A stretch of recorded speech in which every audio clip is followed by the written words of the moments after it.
Mi sono ricordata di questo e come da un paio di anni noi stiamo lavorando a questo, per far emergere dalla nostra spiritualità questa dottrina. Dottrina che poi si traduce in teologia, in filosofia, anche in estetica, anche in scienza, perché c'è dentro un po' di tutto nella nostra spiritualità.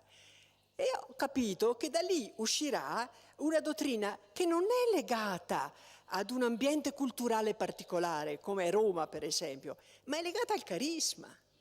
E che il carisma è venuto da Dio, e quindi è legata in cielo, e che quindi viene giù come una luce bianca, cioè senza colore. Non ha il colore europeo, il colore africano, il colore americano, ha il colore bianco, il colore del cielo. Ho detto, Dio ci ha dato in mano una cosa potente. L'Africa reclama l'inculturazione, l'America del Sud reclama l'inculturazione, l'Asia reclama l'inculturazione. Ma come si fa?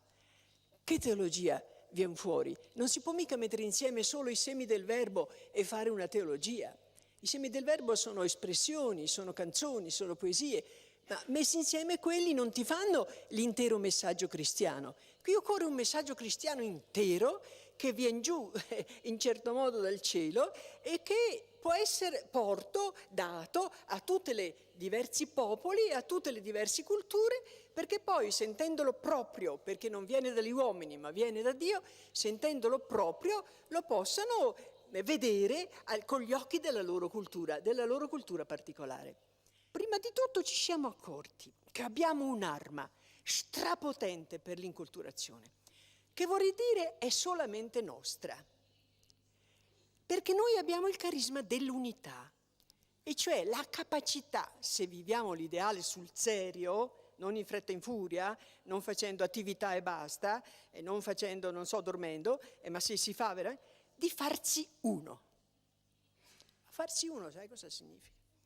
Significa tagliare completamente la radice della tua cultura e entrare nella cultura dell'altro e capirlo e lasciare che si esprima e finché l'hai compreso dentro di te, e quando l'hai compreso allora sì potrai iniziare il dialogo con lui e passare anche il messaggio evangelico attraverso le ricchezze che lui già possiede. Il farsi uno che richiede l'inculturazione è entrare nell'anima, entrare nella cultura, entrare nella mentalità, entrare nella tradizione, entrare nelle consuetudini, capirle e far emergere i semi del verbo. Capite come fa?